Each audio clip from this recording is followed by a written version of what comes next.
So this is tufting. Yeah. Basically, every machine that we've got here is, a lot of them were old Lonesome Oak machines, but we've moved all of the high-speed machines that we had from Marquis over to here. So straight down this line, these are all pretty much efficient, fast-running tufting machines. We run 2 shifts here, 4 to 5 days a week, depending on how much we've got to run. 4 days is full 40 hours for us, and the 5th day is just if needed.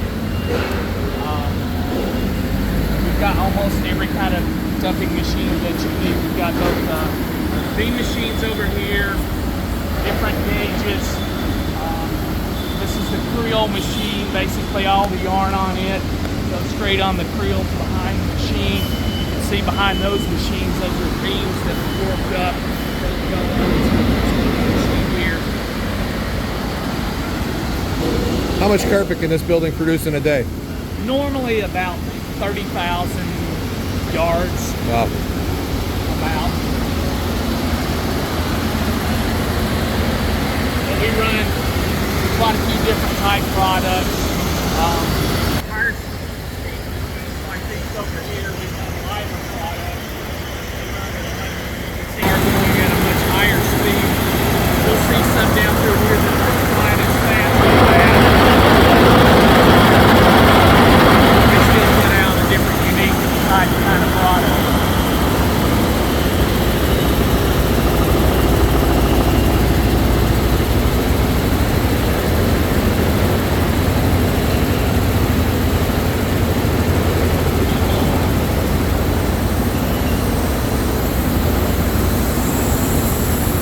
Back there that you see, that's our warping area.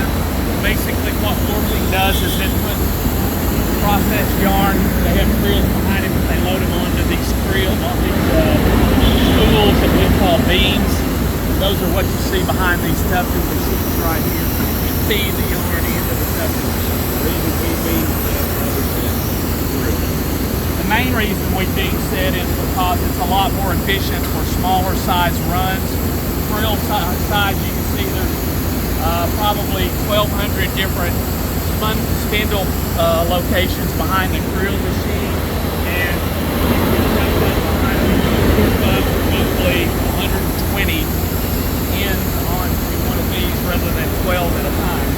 It's a lot more efficient to run for us smaller runs with the beams than it is the creel. Now, if we've got a 10,000 pound run or bigger, we'll stick it on the creel, and those machines are fast, and they're a lot more labor intensive to get the yarn on there the first time, but once you get it up there, it'll run and run and run and run. These warping, you can see some of them have smaller cones on them, and some of them have bigger cones on them. We can reprocess a lot 2 or 3 different times onto these beams and run smaller runs a lot more efficiently. But basically in this plant, 90% of what we run are pre-dyed yarns. We've already got the colors on them. There are some products that we run through our print base that are natural, that'll be printed eventually, but that's just a small portion of our business. What else can I show you? That's 8 gauge versus 10th gauge. Yeah, I mean, we've got this machine up here as an 8 gauge, and basically that means 8 needles per inch as opposed to 10 needles per inch. A 10th gauge there'd be a lot more needles in there, and it'd be a lot denser product. 8 gauge would be a little bit less, and we've got other machines down here, 5/32, and even some 3/16 to where there's less needles in there, and those are less dense products. A lot of them are higher speed, higher pile products, lower weights. This is a pattern machine. You can see some of the intricate patterns. They're all stored in the computer there, and basically it tells the yarn, the needle bar how to skip in order to make those patterns.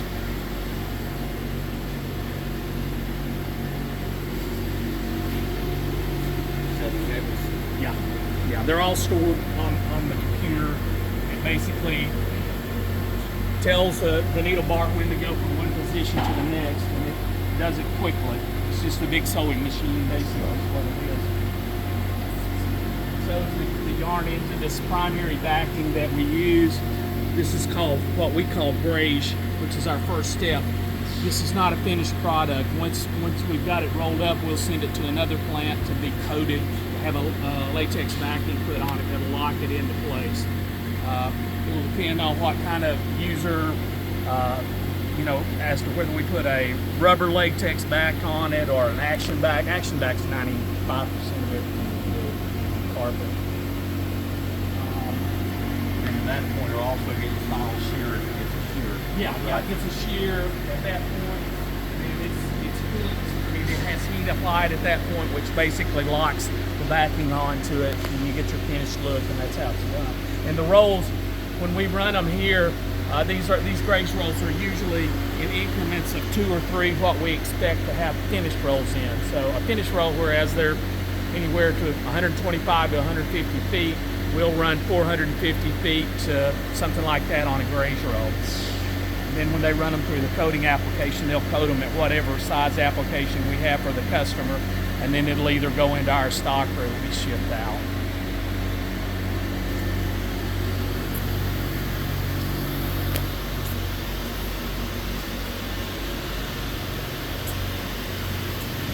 So for example, on this one over here, you've got 3 or 4 different colors in it. It looks like or the different shades of Yeah, you can see white or around the gray. back, it's probably easier to see the colors that are going into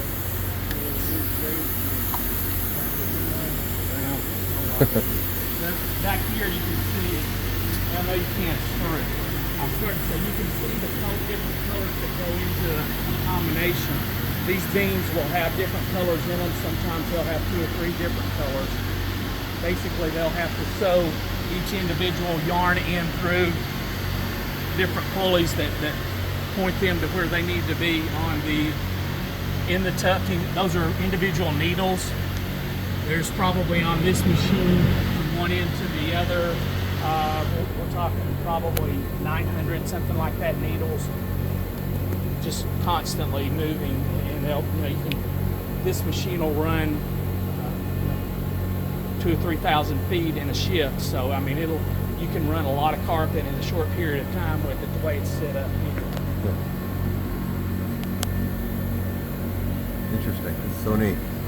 Yeah, it never gets old for me. This is so cool. No, it's interesting in that what we do basically is we can't refeed every single time, so we're leaving yarn from the last run in here, and basically we'll splice the next yarn into it, and they'll feed it into it, and that's how we actually get started. How do you with splice the next them? color. Tie them, or? Well, they used to tie them. Now this basically puts a little heat application. You're basically melting them together, Okay.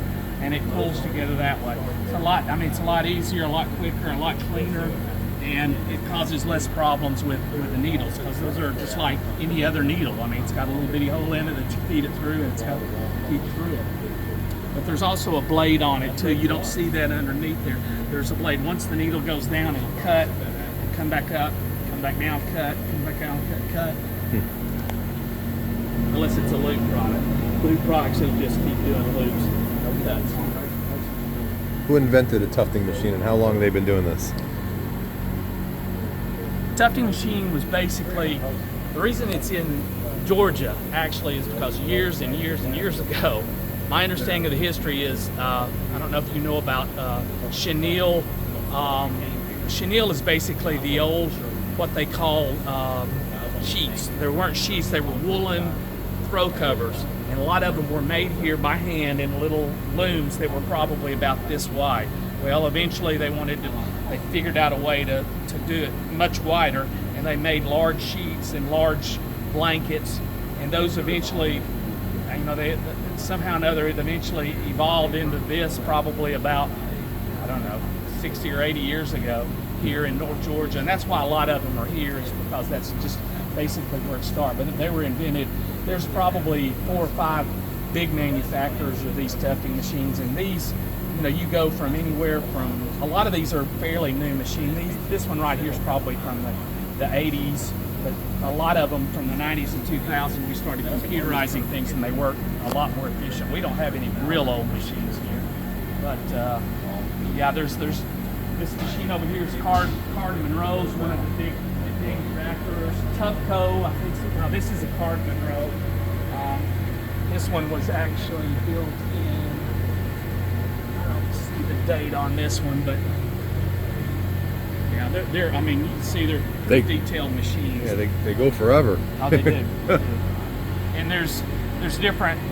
Basically, depending on the type products they have, we have these pulleys that basically make changes that we make changes to that'll change the needle bar and how it goes into the actual backing of the product, and that'll determine what the actual end-use products looks like.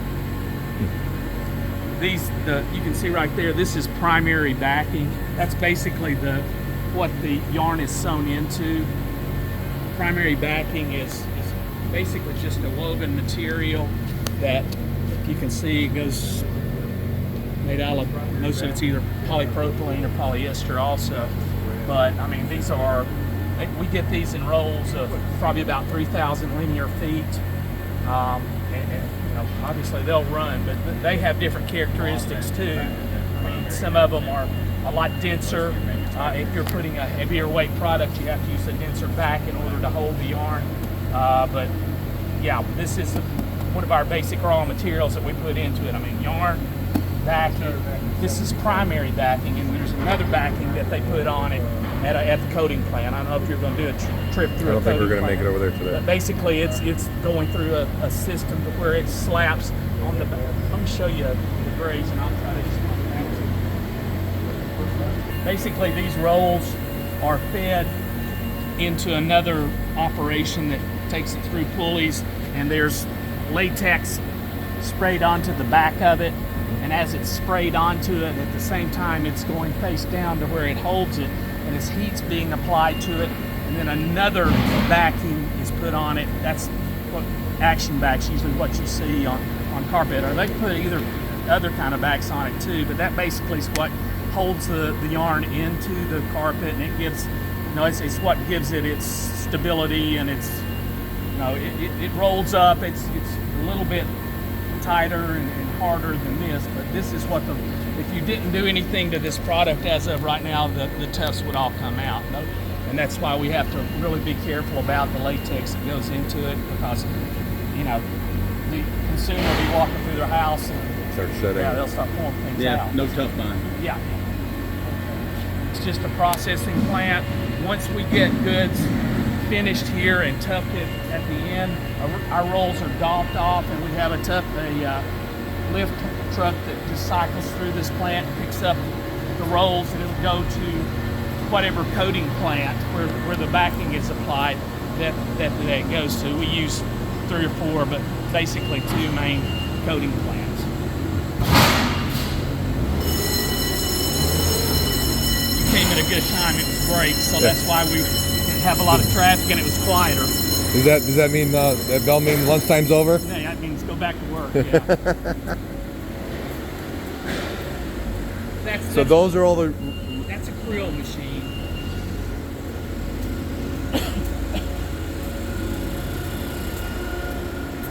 And all of these individual cones are fed through tubes, and you can see the tubes. I mean, this one again, it's got probably 1,200 cones on it.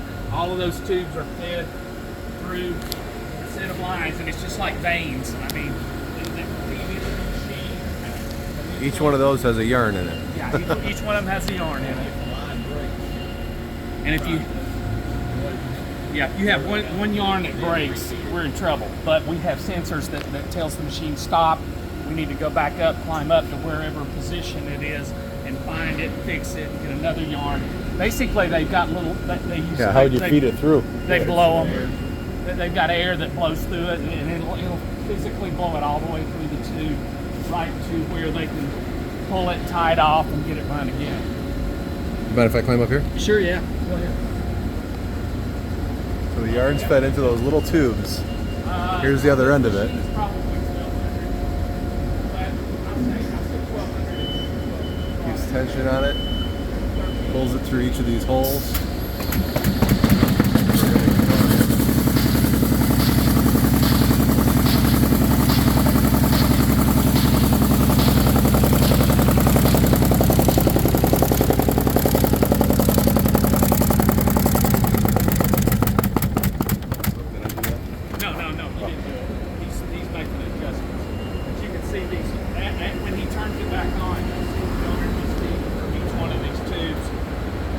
one of these spools into the tubes, and it just pulls it all the way through all those rollers. I mean, there's reasons why the rollers are all different, a little bit different to make the carpet look a little bit different. This particular machine is computerized, and it makes a lot of different pattern type products. And it's pulling from each of these rolls. Yeah, it's each one of those spindles. Now, we have to make sure that we've got the right color in the right location, because this particular carpet, for example, has 3 different colors in it. That's just one of our standards, but we'll see what kind of product's running on this. Now that standard that I was showing was this product right here, but it's a different color combination. But that's what's coming through all those spools, which All are those spools. 1,000 or so spools. Right.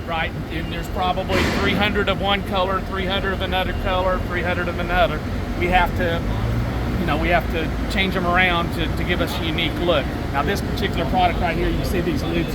What we do is when we coat it, we have a little Shears it? Shears it, barely on this product. This is not this product right here is more of it's a loop type look. So you don't want these loops sticking out, but it's just that these happen. You can see them out here. And that's why the last process, as they're coating them at the coating plant, they actually shear it. It's like a lawnmower shear that goes across it, and it takes any kind of loose ends off like this. I mean, you see it here, but you don't see it Now, there. what would cause the loose ends?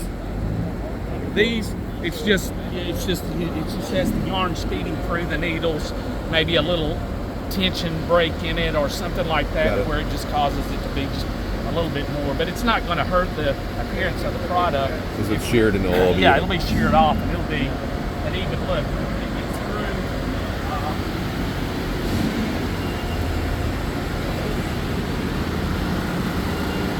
I don't have a finished sample of that product, but I mean, basically, you don't see anything on it when it's through. That product right there would be just the same thing. It has the same loops. It's run only on this machine. It's a different pattern. Yeah, it's a different pattern.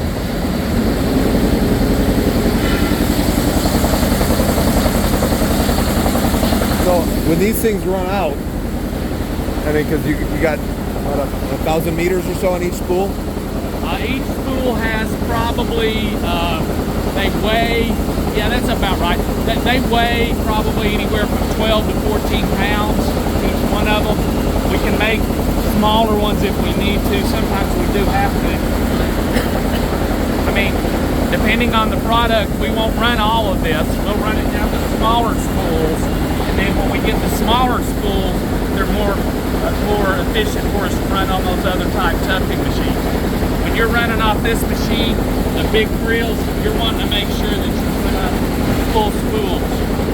Because how much time does it take when, I mean, these things eventually they run out? Depending on the speed, I mean, this machine probably will run on this particular, it'll take probably 4 to 5 shifts to actually run that down. So Oh, really? 2 days, maybe. So then every second day, like the beginning of a shift, someone's going and switching all the spools? Beginning of the shift, during the shift, sometimes we'll be moving to the next run, and we'll have a companion yarn right here that we'll basically tie onto the back of it, and it'll go from this cone to this cone seamlessly. So we can just keep running. Wow. So the human just has to put the cone on there. Yeah, we physically have to load it and physically have to unload it. I think there's probably a machine right down here. Now this one is hard to tell, but you can see this one's already been ran down, and the cones are small. We don't have the next run scheduled on this one yet, but usually what they'll do is they'll take this off, get rid of all the yarn that's in it. These cones will either be recycled into another product, or we'll send them to, we've got another plant that we send them to that actually takes these cones and rewinds them from 5 or 6 little small cones onto one big cone, where we basically start the whole process again. I mean, we try to make something out of it. Yeah. It's a good way to do it. We just have to make sure that the lots have integrity, and we keep them together. The machine right over there, I don't know if you're going to be dealing in dyed products or not printed products.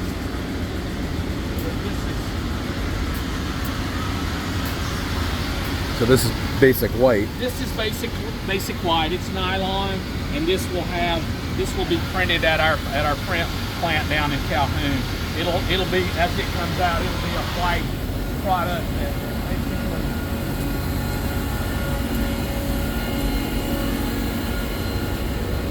Now you can see there, it's just pure white across the face of it, and that'll be dyed. It'll have a color combination sprayed onto it, and you know, we have pretty intricate patterns that go onto this stuff too sometimes. So those are computerized too, so they can be unique to whatever the customer wants. So how does that print? Because I mean, it's not just on the very tip of the yarn. I mean, it goes down into it, but it doesn't saturate it enough to where it causes a problem. They put just enough on it to where it keeps the pattern. Like particularly this particular product, when we print it, it'll go into a lot of rugs, kitty rugs, things like that, things that have you've seen them in schools and things like that.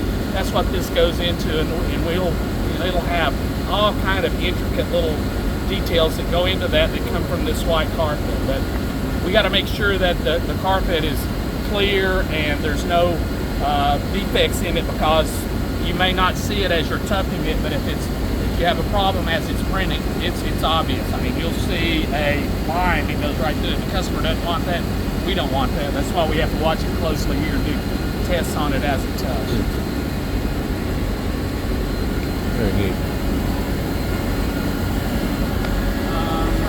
What else? Let me just show you.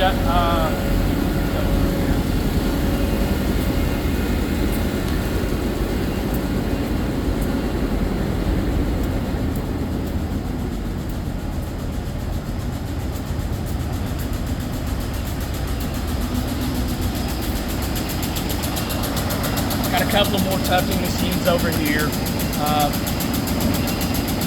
3 tufting machines here, and I think we've got a total of 14 on this side. So now those are running off the great big cones, and these are the little ones. What's the difference? Why do we use? See, the great big cones are either run off here in the creel directly into the tufting machine, or they're run on the warping operation that I showed you earlier. Onto the spool. Onto the spool, they have to be threaded through the tubes just like the ones there, except you're just working with a lot smaller amount. Cool. So this would be something that you guys are running like a ton of, and that's why it's on the bigger spool to stay more efficient. Yes. Yeah, this one right here, I mean, you can see the speed of this. It's not nearly as fast as those over there. I mean, but if those little cones will last 2 days, those things probably last 2 weeks, right? No, they don't last long at all. Really? I mean, literally, we can run one of these up in a ship. What is it? 10 to 12 rolls per.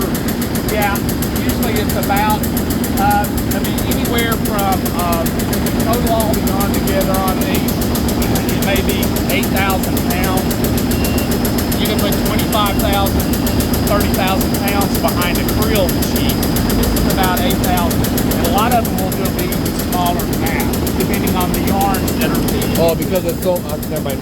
Yeah. The other ones were 1 yarn per spool, where this is 50 or 100 yards. Yeah, we'll be running this color. We might run 10, 12 rolls of this color, and then we can change it out very efficiently and go straight to the next color and get it going. Right.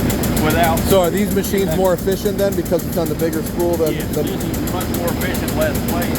For these, you would have to change out every cone to change color of whatever carpet you're running. With this, we just change the beams out, and it changes the color of whatever we're running. And everything we run in this plant, once it's tufted up, run a full-size roll. The Heister driver will pick it up. He'll bring it back here to make the determination based on what shows on the roll ticket, which plant that we take it to, which one it's actually finished at. We'll basically look at every single roll again, just to do a little quality control check on it. We'll roll out enough of it right here to where we can see it under our light, and we'll see if we've got an issue on the run or not. And if not, roll it back up, tie it up. It'll go to this truck for this plant, this truck for this plant, this truck for that plant. So that's basically it. Each one of these rolls have come off a tufting machine, and they're going to be processed again. Very cool. Yeah. Really neat. Yeah, one thing we wish we had here was a little bit more space to where we could have more dock doors, but right now we're only coating at 3 plants, so it's not causing us that big of a deal. But we don't keep, you can see this is all of the stuff that we've got in tufted goods right now that's not on a truck. We don't keep much in stock here in this. This stuff is moved to the coating plant, and that's where it's usually stored. It's going to be stored for a little while. Usually it's in queue to coat immediately too. But that's pretty much it for this plant. Well, thank you very, very much. Thank you. You're welcome. And these are some of the finished products.